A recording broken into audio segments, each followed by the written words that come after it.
Hello, hello, hello, hello. Good night or evening, whatever you want to call it. Good to have you guys here. We missed last week. Had a schedule conflict, so usually that's what it is if I'm not gonna be on. Uh, but usually every Tuesday I'm gonna be here.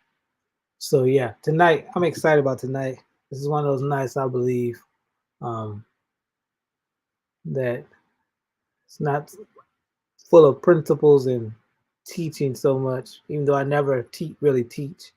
Um, I think tonight is really prophetic to your situation, and I think it'll definitely encourage you and strengthen you by what God's laid on my heart. Uh, I like titles. I titled this "He Turned It," and you'll see why in a minute. But I put it in the description. And I lies.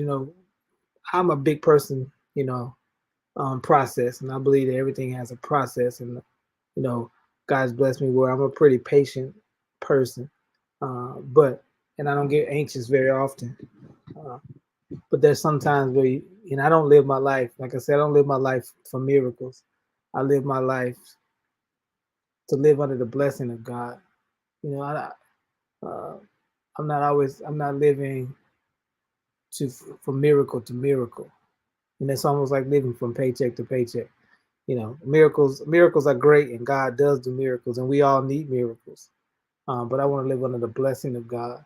But there's a time where God would eliminate, and God follows laws, He follows rules. There's often time where God will make up time in your life, or He will cause the process to disappear, and He'll literally turn things around instantly in your life. Um, and I want to talk about that because sometimes we want most things don't come instantly, but there's a moment in your life where you just need a miracle, and God will perform a miracle. But I don't want us living our lives from miracle to miracle. That's almost like living life from paycheck to paycheck. Excuse me. I made it these 2 weeks. Let's make it the next thing. You live in that survival mode. And like I say, it's a miracle is something to shout about. And God has done miracles in my life. I am a miracle. Um, but tonight I want to talk about how God can turn things around, but it's not always. I want to give you another perspective about that thing, so you don't feel entitled or you don't begin to doubt God because He doesn't do things when you want Him to do it or how you want Him to do it. And it gets pretty frustrating. Makes you get angry not just at people but at God too. And I understand that I've been there, but I understand the way God works, and I understand when the Bible says they that wait upon Him. Excuse me. They that wait upon the Lord shall renew their strength. And I understand about waiting on God and having patience. And like I say, that's a whole nother message that waiting doesn't always mean you just sit still. Uh, but that's a whole nother thing. But anyway, tonight I want to talk about this because I believe God's about to expedite your process, and He's about to fast forward. When you fast forward things, that means you skip the commercials. You can skip commercials. You can skip through things to get to the point or the place that you want to be on the program. And so, God will sometimes give you, and sometimes uh, on some of these apps or TV app. Now that we watch TV through the internet mostly, there's a time where they require you to watch the ads, and you have to go through the process of watching the ads. And it says, and they'll tell you sometimes it's not available on doing playback because they want you to see these ads, and these people paid to put these ads in between these shows, and so you have to go through that process. You can't skip it, but sometimes they allow you to say skip the ads.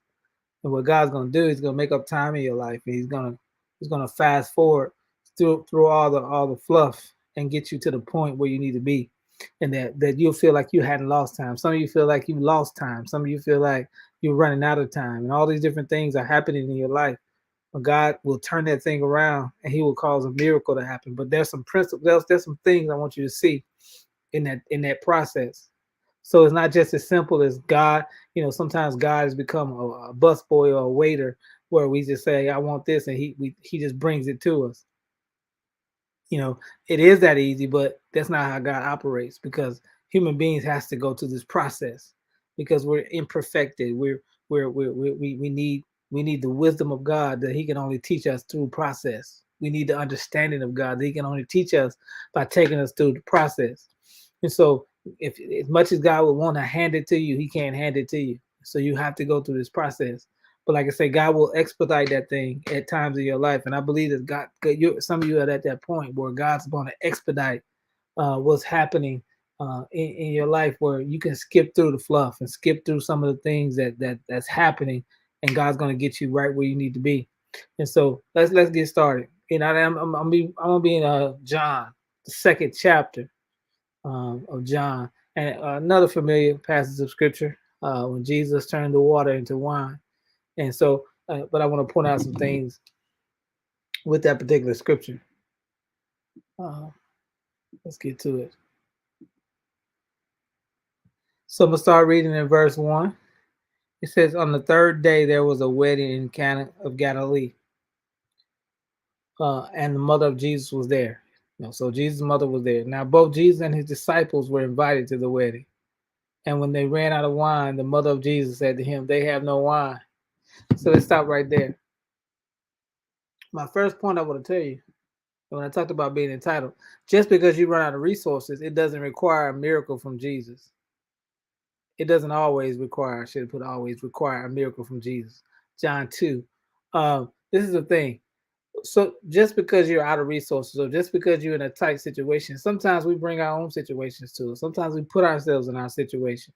And then when we get in those situations, and then we clearly, sometimes we weren't disobedient. We made a decision and we ended up in a bad situation. And it's not really like you were rebellious to God, that you had clarity. You just made a move. And it's okay. And God's not mad at you.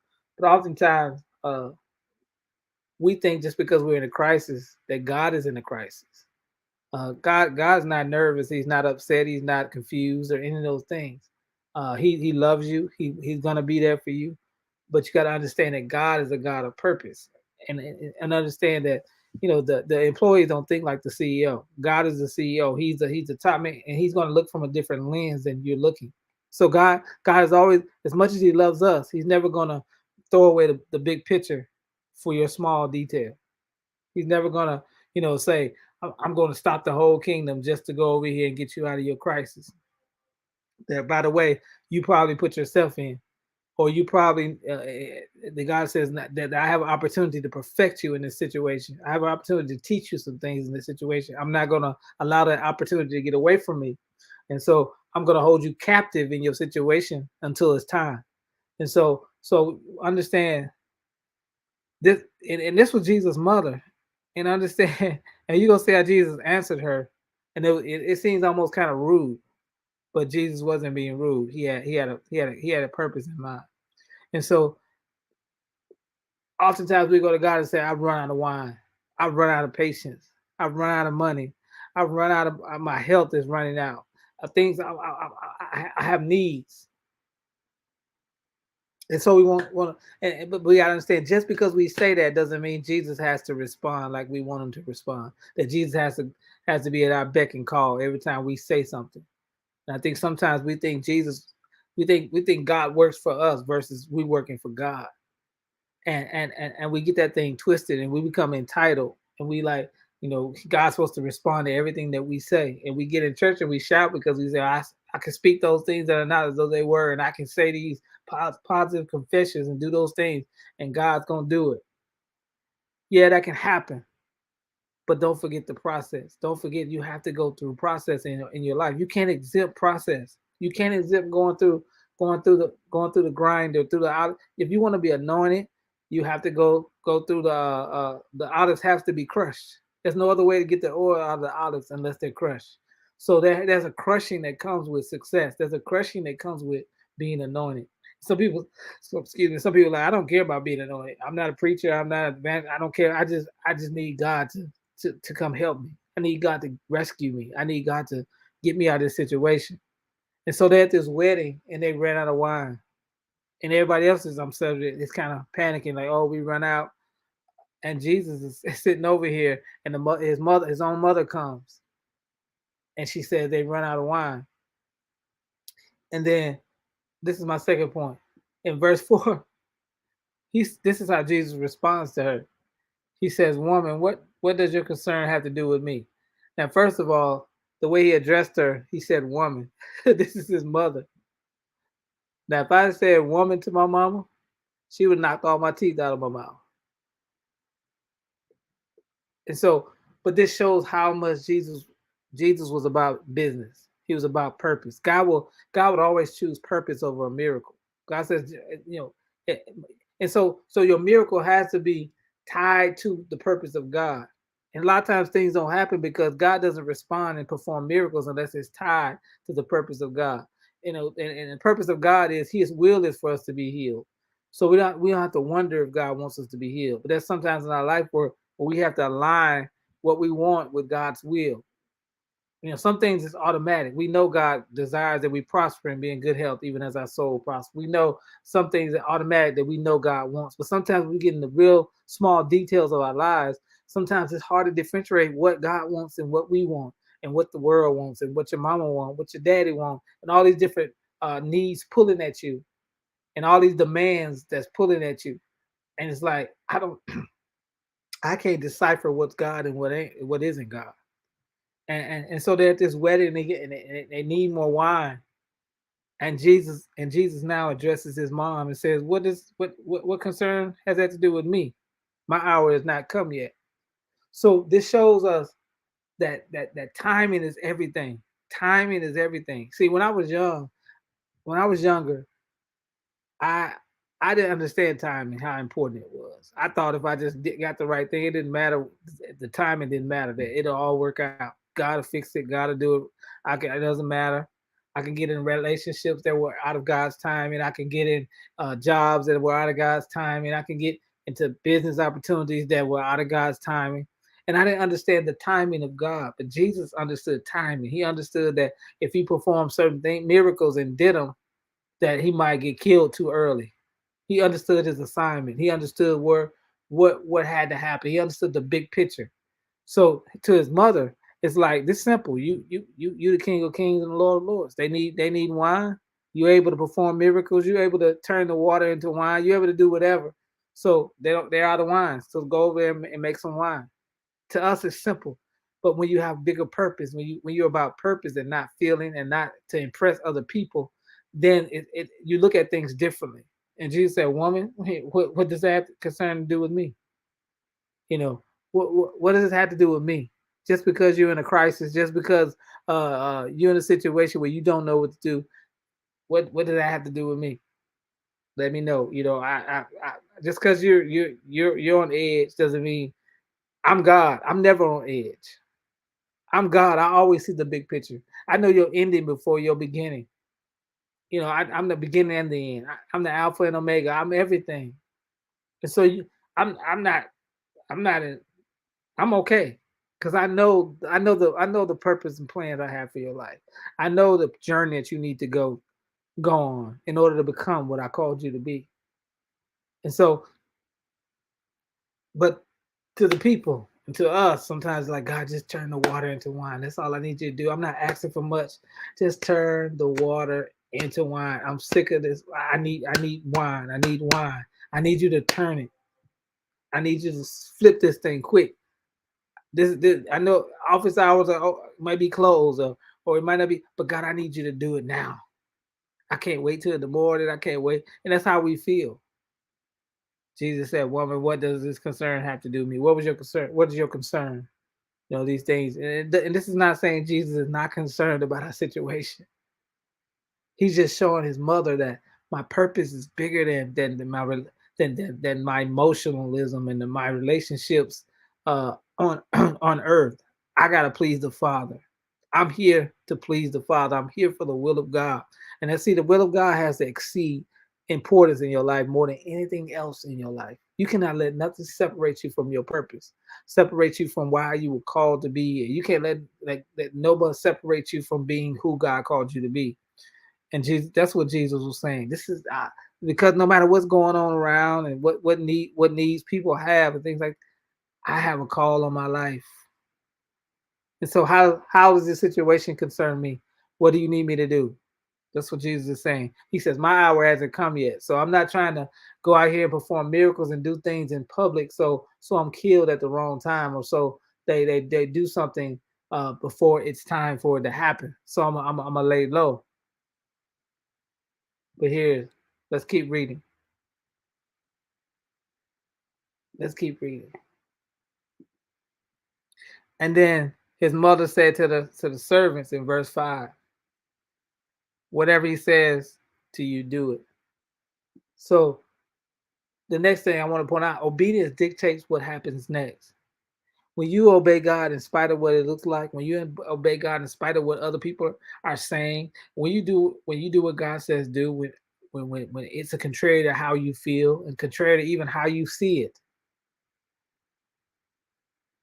that determines what happens next. Because God takes us what? From faith to faith, to glory to glory.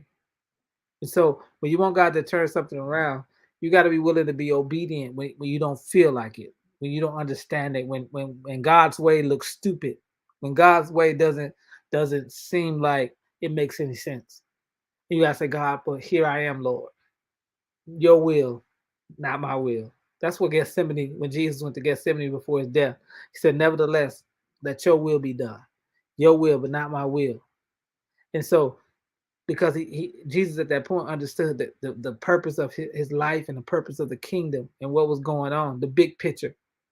God is always concerned about the big picture. As every CEO or every head of a corporation, head of an organization, head of a house, they're always thinking about the big picture. That's why a husband and wife maybe on one accord, but the husband's not going to see it the same because he's the head. He's going to see it from another view.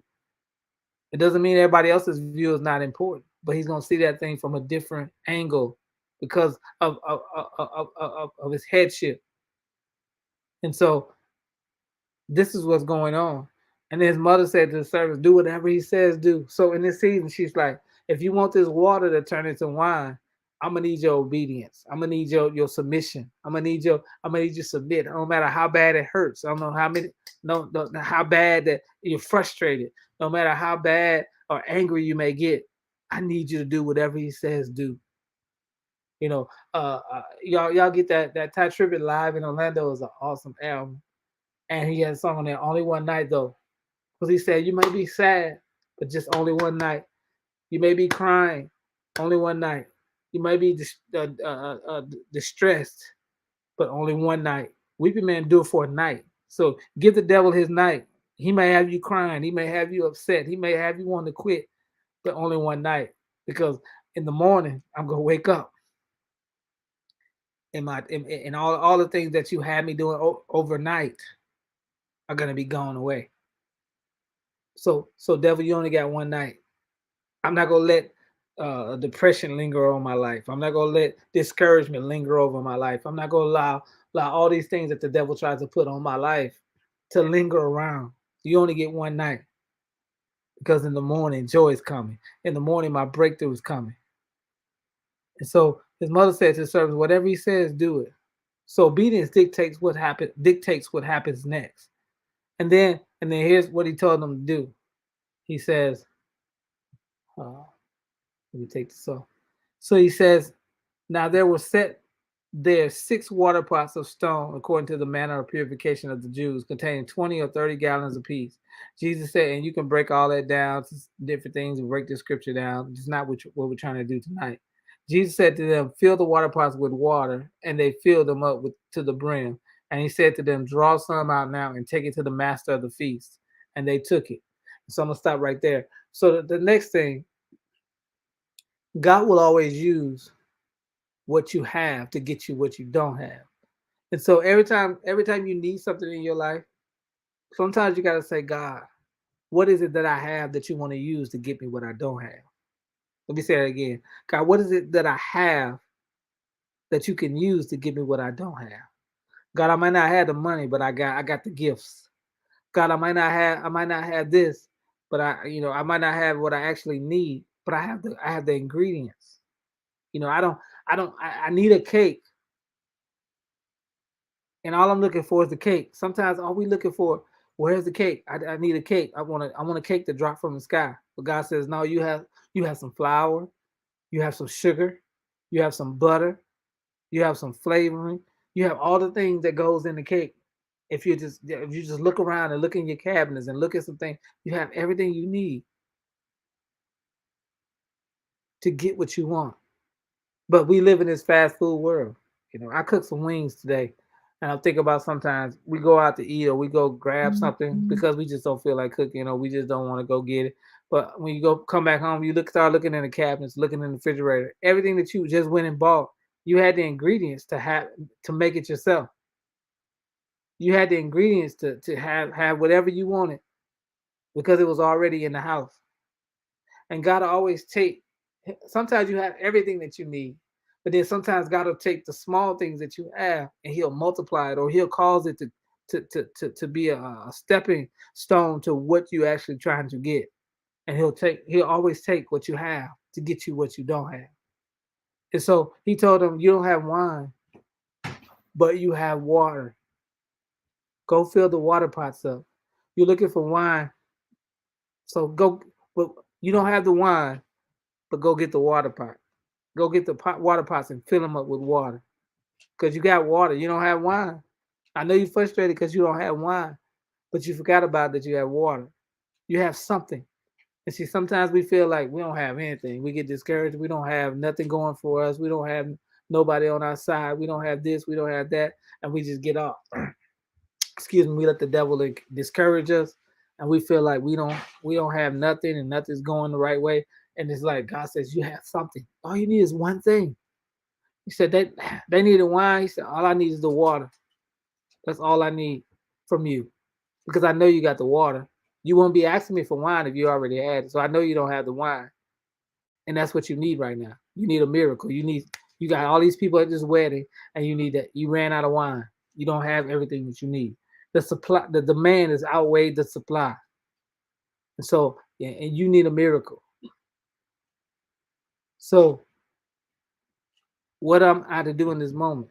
Let me keep reading this. It says, fill the water pots with water, and they filled them to the brim. And he said to them, draw some out and take it to the master of the feast. And they took it. And when the master of the feast had tasted the water, that was made wine, and did not know where it came from. But the servants who had drawn the water knew. The master of the feast called the bridegroom. And I'm gonna stop right there for a second. So the thing is, the next point, God only entertains what matters. You may have a room of 200 people,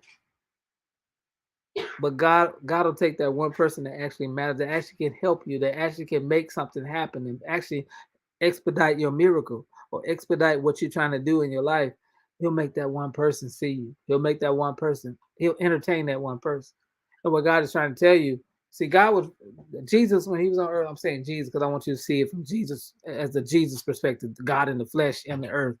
Jesus was strategic about who he entertained. He was strategic about who he allowed to be around him, not only around him at given times, but he was specific at different moments who he allowed to see and who he allowed not to see, who he put out and who he allowed in. And so Jesus says, Jesus will give you favor. He only entertains what matters.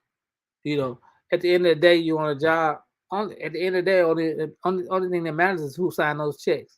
Your boss. That's who you're trying to impress. That's who you want to be on. You want to be on the good side, because at the end of the day, that they matter. It doesn't mean your coworkers don't matter. It doesn't mean other people, but that other people can't dictate whether you're employed or unemployed. The other people can't dictate your fate because they don't have that type of power. So God, what I'm trying to say is God will give you favor not only with men, but with men that can make a difference. And he'll make 99 people will forget you, but that one person that matters will remember you. And you'll understand it. You go back and look at Joseph's story. People forgot about him. People did him wrong, threw him in the pit, did all the different things. But God always gave him favor with the right person. God always gave him favor at the right time with the right people. And because he had that favor, he ended up in charge of everything. And God kept elevating him. But it was his attitude that caused him to get through that situation without losing his mind, without being full of bitterness. And it was only God that could do that. And so he said, take why he didn't just tell to give it to anybody? He said, draw some out and give it to the master of the feast. And they took it. And when the master of the feast had tasted the water that was made wine, he didn't know where it came from, but the servants who had drawn the water knew. And so this is the next thing. God will upgrade your normal to give you favor with men. He'll be like, man, he'll cause you people to see you in a way where they be like, you different. They'll call they'll he'll cause people to see something that you're doing and say that's just awesome and that's just great. They'll cause them to see you from a different angle. He'll cause them to see you in a different way than they normally would have seen you. See, God will cause people to see you, to really see you. He'll cause people to really see your gifts. He'll cause people to really see your heart. He'll cause people to really see your intentions. He'll cause people to see how you can help them and be an asset to whatever they're doing. He'll cause people to say, "I just need them on my team. They different." He'll upgrade your normal to give you favor. So it'd be like, man, the CEO or the head of the corporation just see you and they don't know why that they're drawn to you. They don't understand why they like you. They don't understand why God is telling them to do certain things for you, and they don't even know you that well, barely know your name. But God is giving you favor because He'll upgrade your normal. And everybody else is looking normal, God will cause you to look supernatural. He'll cause you to look, He'll put you above all the rest. He'll lift you up above your enemy. He'll cause you to always be one step above your enemy. He'll cause you to be elevated so people see you in a different way. And He'll upgrade your normal and He'll give you favor with men. And men will be like, man, what is about that dude? What is about that woman? What is about that lady? I don't know what it is, but it's something about her that's different. And I know if I have her around, if I have him around, things are gonna be better. That things are gonna change. Things are gonna turn around. The water is gonna turn into wine. The things I've been wanting this corporation to do for years, and I've been trying to make happen. If I put this person here, then I know it's gonna happen because I just feel it. I just see it. He'll cause people to see you that way, and He'll upgrade your normal, and He'll cause you to have the wisdom and the knowledge sometimes to, not that you're trying to just impress people or trying to do certain things, but you'll be impressive to other people because He got to give you the wisdom to say the right things, to do the right things, to handle people the right way, a certain way that just mesmerizes the minds of other people, and they don't understand it, but they're like, man, I gotta bring them in the room. I gotta put them at the table. I gotta do this for them, and you don't even know it's happening sometimes because all you can see is all the people that forgot you. All you can see about is the people that rejected you. All you can do is see the misery that you may be in. But God is saying, man, I'll give you favor with men. You already got favor with me, but I'll give you favor. So let's go into our next point. God will cause the right people to believe they normally wouldn't when it's your time. That goes back to time. And so it says, so this wine, let me go back to this wine was like they had wine before they done things, but what was it about the wine that Jesus? See, when Jesus gets a part of your thing, that's what the upgrade is. It's like the wine that we've been drinking has been fine. It tasted good, but it's something about this wine that's different. And they said the man that was in charge said he said when the guests have they drunk well, they enjoyed the wine that was there, but he says you kept the good wine until now. He said that was okay, but this is great. This is good. This some good stuff. This is not ordinary stuff. This is something different than I've ever seen before. See, God will elevate you like that, where you become like, man, people's like, man, I've never seen nothing like this before. And you gotta be careful saying, oh, to yourself that you didn't do this, God did it through you. And it's about your attitude. It's about your, that determines your altitude. Your attitude determines your altitude. So he says God will cause the right people that normally wouldn't believe or normally wouldn't give you favor to give you favor when it's time, because time is important. The thing is, if it's not connected to your purpose, God's not entertaining it, because everything about God is about purpose. That's why Jesus could respond to his own mama like this. He said, woman, what is this? What's your concern has to do with me? My hour hasn't come yet. I'm chilling over here in the corner. When it's my time to do what I gotta do, and to face my the what I and to die on this cross, when it's time to do that, I'm gonna face it. But right now is not that time, and so I'm not gonna do anything that's gonna thwart my purpose and throw me off schedule of what I'm doing. So I'm over here chill. What's this to concern me? What does this have to do with me? And when he did this, and then the thing is, it's a miracle. As they were bringing the water to the man, it turned into wine. So it goes back to timing. God has a timing for everything, and sometimes we wonder why it didn't happen yesterday, why it didn't happen today, why this didn't happen, why this happened. I don't know. I can't explain it to you. But all I know is God is so strategic with his timing because what he knows the future. He knows what room you need to be in, what place you need to be in, the place that you may think you need to be in, are the places that's gonna have you in a mental hospital. How many of us got in a situation that we prayed for and then we like, Lord, pray to get us up out of there? Because we like, Lord, these folks is crazy. Even a relationship where we love people and we get to know them more and more, we like, man, they crazy, you know. Um, me and my wife ain't been married a long time. We love each other, and the more we know each other around each other, some things come out. We know, oh, they crazy, but I love them. They get on my nerves, but I love them. We learn more and more and more and more that it ain't what we thought it was in the beginning. It doesn't mean we were faking. It doesn't mean that we had bad intentions or that we had different intentions. No, it was pure. It was love. It was this, but at the same time, we're a package, and there's things inside of us that come out at given time, and we find those things out over time. But so timing is so important. When God reveals and God does things, He does it the right time. God says, "I can't reveal this until the curtain opens." He knows exactly when the curtain is going to open, when it's time for Him to do His thing.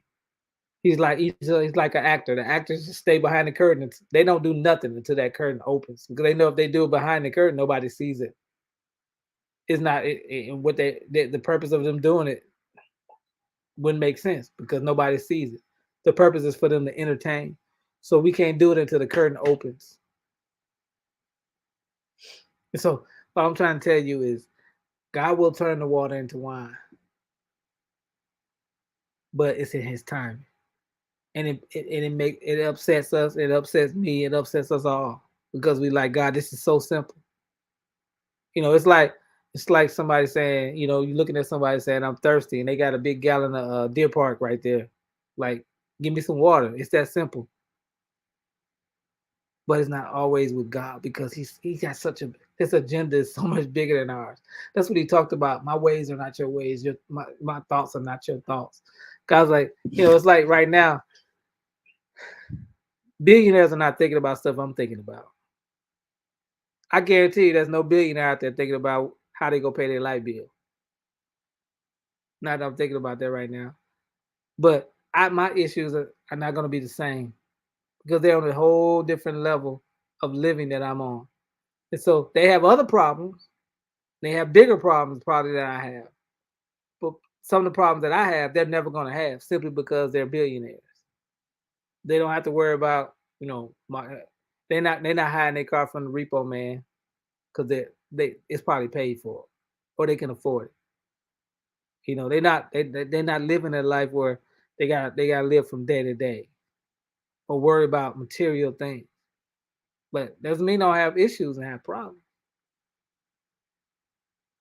So God is about to turn the water into wine in your life, and He's going to expedite the process. And sometimes God will eliminate the process. But I'm gonna tell you this: God normally doesn't eliminate process. I hate it. If Jesus stepped in my room in my house right now, I was telling God that to His face. God, I can't stand it. I hate process sometimes. Sometimes I know I'm not perfect. I don't deserve everything. I know I mess up, but some stuff I feel like, God, I don't deserve this. Or God, I'm not asking for much. I know I've said that to God before. God, I ain't asking for much. Why you can't just take care of this? You know, to this like asking for $5 to you, God, because you that big. But why are you just holding off on me? Why you let me go through all this mess and craziness and foolishness? But you could just turn the water into wine. I don't know. But the thing we got to keep our mind on is He turned it. That He'll turn that thing around when it's time. And our time is never God's time. Never. He's never on the same time clock as we. That's what I said in the Bible. A day is 1,000 years unto the Lord. That's a big separation. One day in 1,000 years. That's how our clocks are so off from God. And but we want God to conform to our time zone. We want God to conform to, but He's the one that has all the information. He has all the inside information. He knows exactly what's gonna happen next. He knows exactly not only what you're gonna do, but the people that's involved in your situation, what they're gonna do. He not only does he know your heart, he know the heart of the people that's in your situation. He knows everything. Remember that he knows everything. Remember, you only have part of the story. That's your story. That's your side of it. But there's more dimensions to your situation than just you. And so God knows how to navigate through that thing where it all works out for your good. And I hate it. No matter how good it sounds, no matter how comforting it is to know that God's for me and that He'll turn it around. To go through that process, it sucks, and sometimes it'll strangle your faith. What we gotta do is say, God, I'm gonna believe. This is the beginning of the signs Jesus did in Cana of Galilee and manifested His glory, and His disciples believed in Him. And so, a lot of times, God does these things so we can believe in Him. You're not gonna believe in something that's never been challenged. If you have a chair that nobody ever sat in, you might push down on it a little bit before you sit in it. Or things that never been used and never been proven, you're going to be more careful to use it or more careful to trust it because they haven't been proven. And so, God, before He puts you on the shelf or before He displays the glory in your life and He uses you for His glory, He wants you proven. He wants you fully tested to show that for others can believe, not just He believe or know what's inside of you, but He wants others to believe. And sometimes in order for people to believe, God has to manifest Himself through you. He has to take you through certain things and allow people to see you in certain situations in order for them to trust the glory that's on your life. So God's gonna turn the water into wine. It's all about just win. And that's the hard part. In the middle of it. The middle part is always hard. Sometimes in life it feels like you're the monkey in the middle, literally. And the ball just keeps getting thrown over your head. And you're not tall enough to grab it in the middle or jump. You can't jump high enough to grab it. But God is still telling you to stand there. God's still telling you to jump. God still telling you to try to get it. Well, you know you're never gonna get it. And it's the most frustrating thing ever. To play monkey in the middle, to play that person that throwing everything's going over your head, that you're never able to grab that thing in your hand and run with it. It's frustrating. But I guarantee you, man, like David said, I'll see the goodness of the Lord in the land of the living. God's gonna manifest Himself, and God's gonna make Cricket Road straight. He's gonna do that thing. But it's all about our attitude adjustment, our mind adjustment, and it's hard. Nobody's condemning nobody because it's tough, and all of us have all kind of thoughts going through our heads through this process. But as long as you don't quit on God, as long as you understand that God wants the best for you, that His thoughts towards you are not of evil, but He wants you to have your expected end. And God will perform a miracle. And just as He did in this situation, but He had to do it His way. And sometimes you got to believe God while you're walking with the water that's going to turn to wine when you get to the place you need to get to give it out. But when you walk in the room to talk to somebody, you got to believe that as you walked in the room, God was turning it, the water into wine. So you as you're handing the glass over with the water in it, you got to believe when it gets in the other person's hand, it's going to be wine. And they'll never know what's happening. That's what they said in here.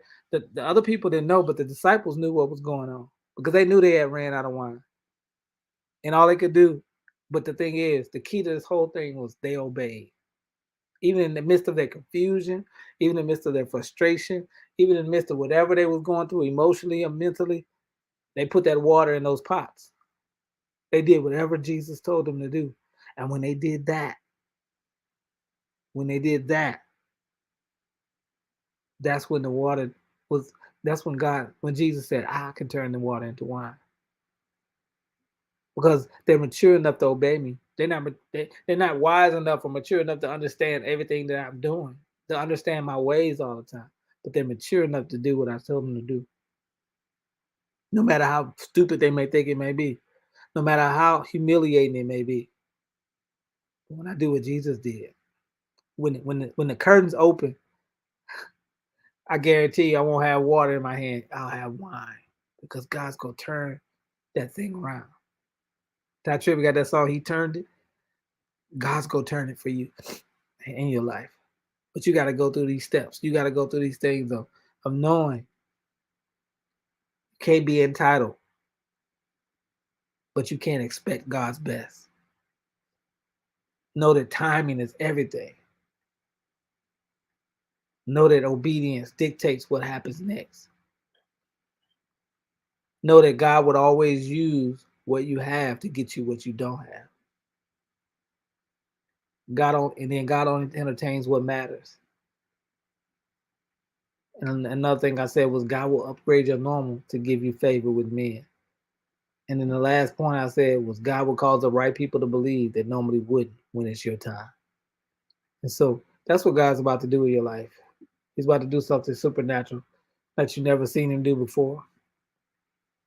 And just understand, out of all the hoopla and the mess and the chaos, he can turn water into wine. And I know I don't like water. So I can relate to, oh God, I need we out of when I'm out of juice, I'm just like these folks at this wedding. It's a crisis when I don't have no juice or no soda or something to drink because I don't want no water. So I understand the desperation of like we're out of wine, we're out of the drink, and Jesus turns it into wine as it goes from one hand to the other, and you be like, God, why? You be like, why are you doing stuff at the last minute? Why you take me through all this anxiety and all this stuff? You could have just fixed it in the beginning. You could have just turned the water into wine and gave me. You could have just you could have told me go get the buckets and then just put wine in them. Did whatever. Why you had to go take me through all of this? Why I had to care, fill the water pots up and all, why you do all this stuff, God? But because he has a plan, because he has a purpose. He turned it. He turned it. He's turning it. You might feel like you was last. God's gonna make you first because God's turning it. There's a shifting. God shifted things around. And when God turns it, you in that moment when he turns it, then everything is gonna start connecting. The dots are gonna be connected. You're gonna understand the purpose and why God allowed it to go down like it went down. But the big thing you need to be encouraged about that he turned it. And he's still turning it. And he's still turning water into wine. He's still doing miracles. But I'm walking up under the blessing. But sometimes, God, I need a miracle. God, I need you to fix it. And sometimes, God, I know the only person can fix it is you. So I'm just gonna take my hands off of it and say, God, you go fix it. And if God don't fix it, nobody, it won't be fixed. And I just gotta lift my hands and surrender. Say, God, I surrender to it. As frustrated as I am, as angry as I am, God, I surrender to your process. I surrender to your way of doing it. I don't understand it, but I know that at the end of the day, that water's gonna turn into wine because you're a God that cannot lie. Your God is not slack concerning your promises. That God, that whatever you said you was gonna do, you're gonna do it. That your promises are yes and amen, and God's gonna do that thing. God bless you guys. I'm going on now. I'm finna get off, but just understand your water is about to turn into wine, and just hold on a little while longer. Don't let go. Don't give up on God because He's not gonna give up on you, and He's able to do exceedingly abundantly above all you can ask or think or ever imagine. And I guarantee you, what comes out of this is gonna be much bigger than you ever thought it was. And He'll always come out with more than you asked for in the beginning. When God gets done with it, it's gonna be more than what you even expected or even wanted. and he'll be like, "Oh my God, OMG," and that's all you're gonna be able to say. God bless you guys. I'll see you next time. Be blessed and be encouraged in Jesus' name. Good night, everybody.